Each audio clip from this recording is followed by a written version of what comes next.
don't know why I'm writing this down. Maybe because I need to make sense of it. Maybe because if I put it in words, it'll feel real. And maybe, just maybe, I can finally start to heal.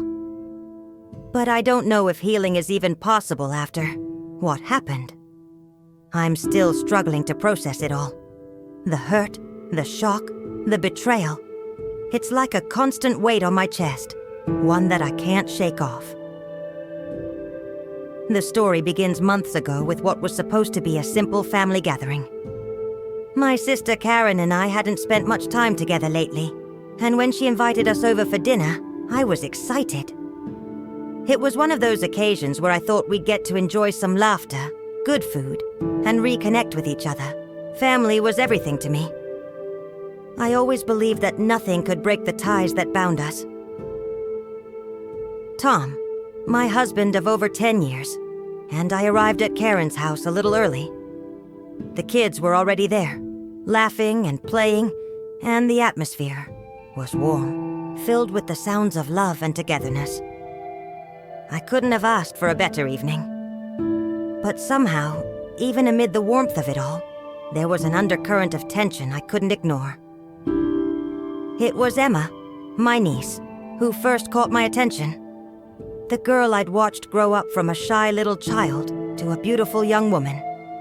I always thought of her as a daughter. But that evening she was different. She barely greeted anyone when she walked in. Usually she was chatty and full of life. But that night, she seemed withdrawn, almost like she was carrying a secret, one I wouldn't understand until it was too late. I tried not to dwell on it. After all, maybe she had a long day at work. But something about the way she avoided making eye contact with me felt wrong.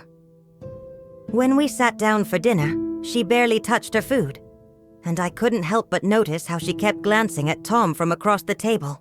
It wasn't the usual familial look I was used to. It was something different, something more intense. But I told myself I was imagining things. Maybe it was just my mind playing tricks on me. As the night wore on, I found myself still unable to shake that nagging feeling. Tom and I had been married for years, and while we had our bumps along the way, I never imagined that he could betray me in such a horrible way. And yet, the more I observed Emma and Tom, the more something didn't sit right with me.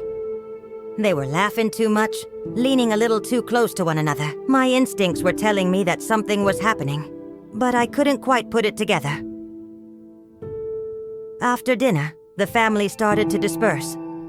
Some were going home, while others lingered. I stayed behind to help Karen clean up, hoping the strange feeling in my stomach would pass. But as I glanced toward the living room, I caught sight of Emma and Tom once again in deep conversation. This time, they were sitting on the couch together, their bodies too close, their faces too intimate. Their heads were tilted toward each other, and they were speaking in hushed tones, as if the rest of us didn't matter. It was a look I had never seen between them before, but I recognized it from the way Tom had looked at me in the early days of our relationship. That's when it hit me. I wasn't imagining things. Something was definitely going on between them. The rest of the evening passed by in a blur. I tried to focus on the conversations around me, but my mind kept drifting back to Emma and Tom. When it was time to go, I said my goodbyes, but inside, I felt a cold pit in my stomach. How could I even go back to normal after what I had seen? I couldn't stop thinking about the way they had been together. I couldn't stop feeling the betrayal in my gut. The next few days were hell. Tom became distant, and I couldn't shake the feeling that he was hiding something from me. I confronted him a few times, but each time he brushed me off, claiming he was just tired, stressed from work, or dealing with personal issues. But I knew better. He wasn't fooling me. I had seen the way he acted when he was hiding something. He was lying, and deep down, I knew it had something to do with Emma. I didn't say anything to Karen at first. I didn't know how. How could I possibly tell her that her daughter was involved with my husband? How could I shatter her world like that? But the lies, the distance, the coldness between Tom and me, it was becoming unbearable. I needed answers. And then, that night, it all came crashing down. I came home early from a work event, hoping to surprise Tom with a nice dinner. But when I opened the door, the house was eerily quiet. I called out to him, but there was no response. As I walked into the living room, my blood ran cold.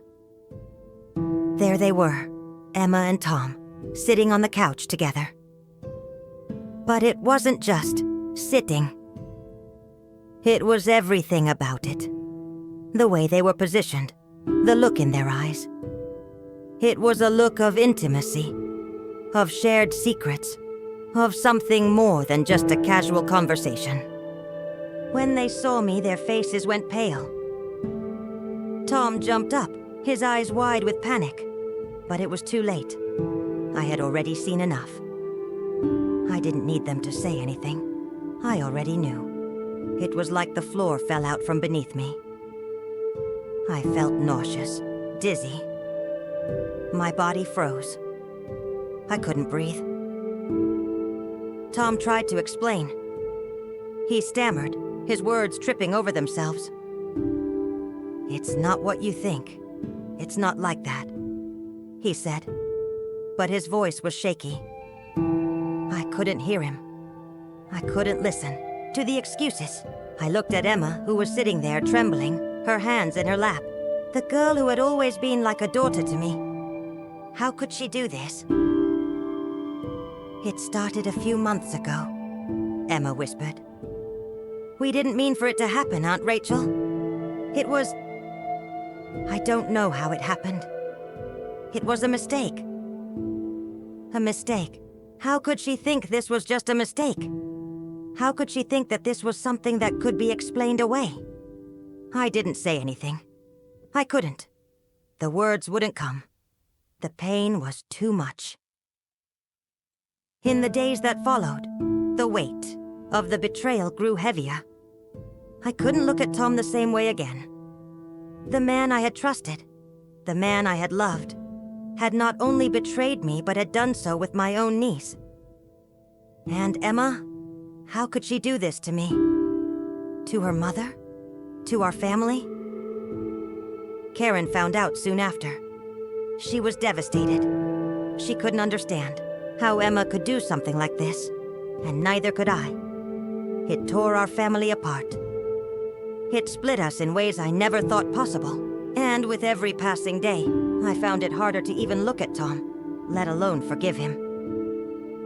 I don't know what will happen to our marriage. Maybe we'll rebuild. Maybe we won't. But I know one thing for sure.